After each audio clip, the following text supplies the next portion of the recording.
So this is a story builder that we use for testimonials. Now, the problem with testimonials is that when you ask people for testimonials, firstly, they'll go, oh, I don't know how to write a testimonial. I don't know what to say. And then they'll never give you a testimonial because they don't know what to say. Or they'll give you a testimonial which just basically says what a great person you are. And like the ones I've got. Yeah, like the ones you got, yeah. And then all they do is say, oh, yeah, he's such a great guy. And, it's great to work with him, everything else. And then there's no result there. So you can't really use that because it just speaks about what a good person you are, not the result you got. That's if you ask them to write you a testimonial. Then if you give them testimonial questions, such as, would you recommend me to somebody else? They'll just go, yes. And you can't use that either because, of course, they'll recommend you to someone else because they're giving you a testimonial. So, of course, they will say that. So it doesn't tell anybody else who's listening or reading what you can do for them, basically. It's all about the people you worked with before, and the people who come and watch it they can't relate to you. And that's the issue. What we want to do is a testimonial is not for, I'm going to tell you a story about how great my previous client was and what they achieved. It's got to be, hey, I did this with this guy or girl, and I can do it with you if you're like this person. So that's what we want to do. We want to get them thinking about, oh, yeah, that's me, and I want that result. And that's what our testimonial's going to be for. So this is why we've got the testimonial story builder.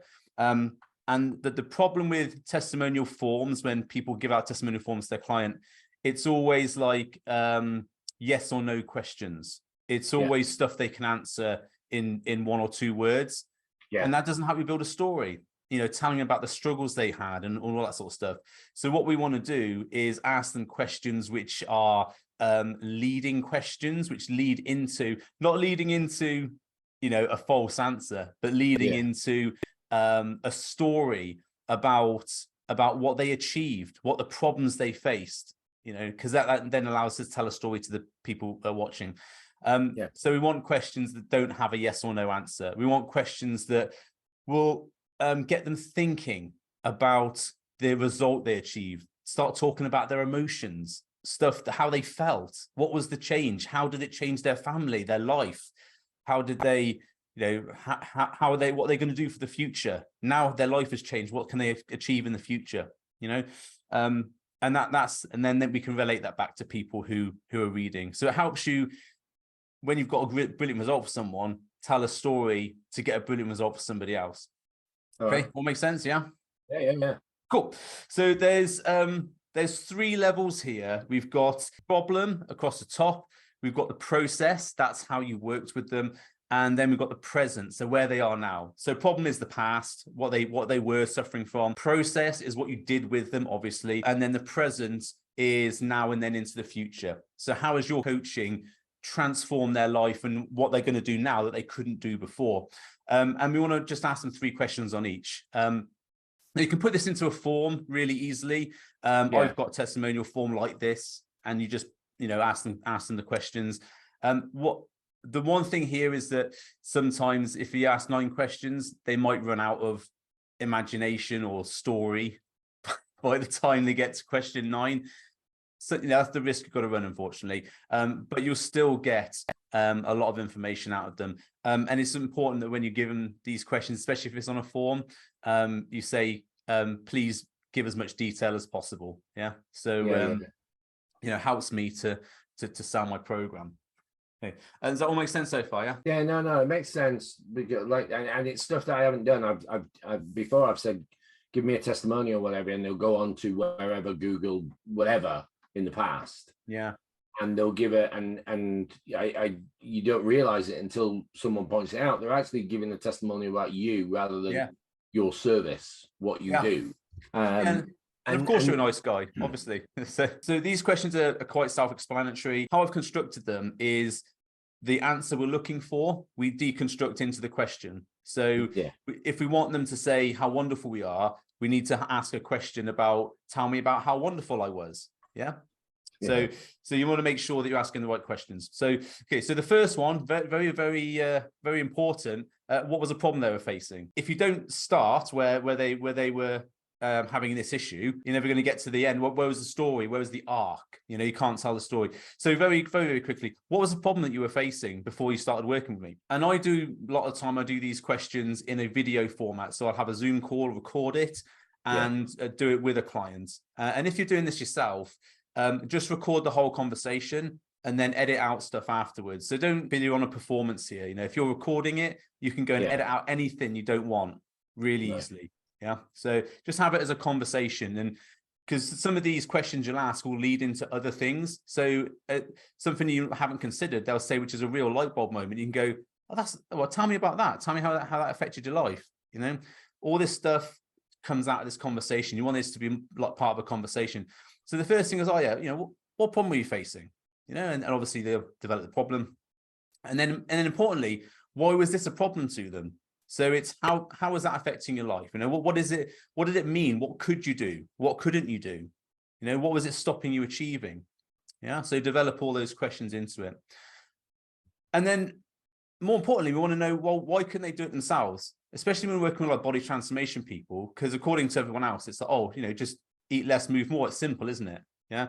So, but it's not that simple. We know, because we're coaches, it's not that simple. So why didn't you solve it yourself? Why didn't you just eat less and move more? You know, it's easy. And there will always be some reasons like, oh, well, my partner, my family, my work, this. Okay, tell me about that. Why wasn't that? Why wasn't that helping? Why did it stop you? So develop that answer, because remember, you want to know, what is it about their work? What is it about their family life? Because moving forward, we're going to see how that changed. So you can tell that story. So what's stopping it achieving? What stopped you achieving it yourself? Tell me about that, and develop it out.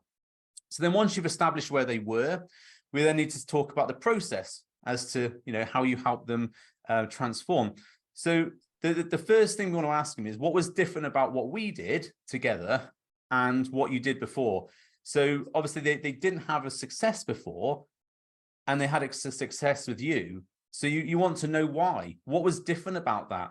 Because that's going to speak to people who have, say, if they've done like 6-week shreds or all this other stuff before, you know, cutting carbs, keto, all this other stuff. If they've done all that before, they want to know that you're not that sort of person. You know, you're not going to just give them another cookie cutter keto diet or something like that. You're not going to give them 5 a.m. cardio. So this is really important to establish yourself as different from all the other things that have failed before. And again, tell me about that. You know, why was it? Why did you like it? That sort of thing. Then we want to know about the process of when they saw it was working, because most people you work with, they will be motivated right at the beginning, and they'll have that initial motivation. And as they go forward, they'll start to see the fruits of their labor. And that's a real light bulb moment, because that's when if they don't see a result, that's obviously when they leave you. So you want to know, what was that point which then they knew it was working, and you were the coach for them. So we asked them, when did you know the coaching was working for you? You know, what happened? And for a lot of people, it's going to be, I put my jeans on one morning and I had to tighten the belt. You know, I looked in the mirror and I was really happy with what I saw. You know, I went out for an evening out and I didn't binge on pizza, that sort of thing. And this is the sort of life-changing moment we want to capture as to how you help them do that. Yeah. And then also want to know what the best thing about the coaching was. You know, you're a coach, you're a good coach, but why are you different from other coaches? So what was the best thing about your coaching? Now, say, for example, if they've always done cookie cutter diets or keto diets or 5 a.m. cardio or something else, and you give them a method that's going to help them lose weight or get in better shape, build muscle, which didn't have that extreme thing, that's going to be the best thing about the coaching. And then that's going to relate back to the people who are looking at your testimonials, because they've probably done the same sort of thing. They probably had, you know, 5 a.m. cardio, you've got to do that 5 days a week. They probably had cut out all your carbs, you know, you lose weight, but you feel like rubbish. So they want to know that that isn't what they're going to be, what we're going to be faced with. Yeah. So we're talking about the process there. And again, any of these answers, just develop it. You know, okay, why was that good? You know, why did you like not having to get up at 5 a.m. for cardio? Yeah. Yeah. Tell me about that. Yeah, tell me about that. Tell me when you enjoyed the Lions, that sort of thing. Yeah. But again, you know, I want to say, well, why was it good? If it's the best thing, but for you, why was it so good? What did it change about your life? You know, oh, it means I had to have a lion. It was great. Okay. And then we're talking about the present. Where are they now? So they've gone through this massive transformation. They've solved their problem. What are they doing now? So then we talk about, how has your life changed as a result of the coaching? And that's really important, because we want to know, okay, you've done this thing, you've got all these great results. Okay, you've lost some weight. Okay, you've gained some muscle. No, that's really good. But how has your life changed because of that? Yeah. Because it's and you know, okay, anybody can lose muscle. Anyone can lose body fat. You know, anyone can lose body fat if they follow a cookie cutter, 0 carb, 5 a.m. cardio diet. But how has their life changed as a result of that? Well, you've got an eating disorder, and now you're afraid of eating carbs. Yeah. You know, so we want to have a positive life change from that. So that's why we asked that question. And then, what is different about the person you are now and the person you were? Now, that shows the identity change. Because when we're talking about coaching, we're always talking about, we're going to change your life. And to change a life, you have to change their habits, their identity, the way they look, the way they interpret the world, you know, all these sorts of things. Yeah, and we find that with coaching, it's always an identity change, a switch. You know, you become a better person. Yeah. I know in my book, I always talk about you have to assume the identity of the person you want to become. You know, so if you want to lose, if you're 100 kilos and you want to be 80 kilos, you have to eat and train and behave like an 80-kilo person who has lost body fat and is in shape. Yeah. So that's it. We want to see what their new identity is like. You know, and tell me about your life now. You know, I've had clients in the past, and they're like, "Well, I used to drive everywhere. Now I walk most places. You know, because that's part of my habits. You know, now when I go out, I don't have to have 5 pizzas. I can have 1 and be happy. That sort of thing." You know, so, and people who are reading that are going to relate to that. I'm going to be like, yeah, that's what I would like as well. I would like to be able to do that. Yeah. And then finally, what we're looking at here is, it is the reflection process. Because when we work with clients, a lot of the time, though, and every coach watching this is going to know this, you'll work with somebody, and after about 6 or 7 weeks, they'll say, "Oh, it's just everything's slowed down, and you know, I'm not losing weight anymore, and you know, I'm not seeing any more progress." And then that's when they decide they're not going to use you as a coach anymore. But actually, when you say, "Well, hold on, in the last 6 weeks, you've lost 20 kilos. Yeah. Look at where you were and look at where you are now. It's been a massive change, you know." But now it's going to slow down. That is going to happen. But look at what you've accomplished. You know, it's not going to be that way all the time. It's not going to be fast weight loss all the time. We need to adjust the process onwards. And this is really important to get that reflection. You know, so okay, if you were wanting to gain those 30 kilos back again, or lose all that muscle again, what would you have to do in your life? What would you have to change in your life to achieve that? So it's like the reverse. You know, if you want the reverse transformation, yeah. And what they'll do is they'll reflect on that and go, well, I can't see myself doing that, because I would have to stop training 3 days a week or 4 days a week. I'd have to stop eating healthy, and I quite like eating healthily. I'll have to stop doing this. I'll have to, you know, start eating 5,000 calories a day of crisps again, that sort of thing. And they'll reflect on how much they've changed in terms of identity, and it just helps show you as a coach how you've changed that whole mindset and how I've changed that identity. That all makes sense? No, it does. Because like you said, it's not just about their initial question. And I guess that's the skill in it. Yeah. And that's why it really should be done either over, well, obviously, if possible over video, but even on a call, going through this and helping them expand their answers would still be better than just giving it to them and asking them to fill it in. There's a few really good things about this method that works much better than other methods. And the reason is because as well as having like, this is the whole story here. And what you can do is you can just, when you've recorded it, you can put it into ChatGPT and bring out like a summary and some of the key points and stuff like that. So of course you've got the whole story there, but what you've also got is wow, a lot of different types of content here. So say, for example, you want to talk about a certain thing in your content. You can talk about why people don't achieve the body they want. Yeah. Or the result that you provide. And you can quote all your testimonials that say that. Why didn't they get it themselves? Yeah, and you can use that in your content. Right, Or okay. you can talk about why your coaching is different to other people. You know, why your coaching is different, because this is what we do. Yeah. Yeah. You could link in different pieces of the story. So the problem that they were facing, and what stopped you achieving yourself, and how has your life changed as a result of it. You know, you could, all the three things you can link together to form smaller stories as well. So it's not just, oh, I got one testimonial and that's it. That's my one bit of content. As you're talking about other bits of content, other topics throughout the week and the months, you can bring out these stories to tell. So you've always got a relatable story for your ideal clients to talk about, because you've got a testimonial that talks about it. Makes it much easier when you're doing content. So was that helpful? Yeah.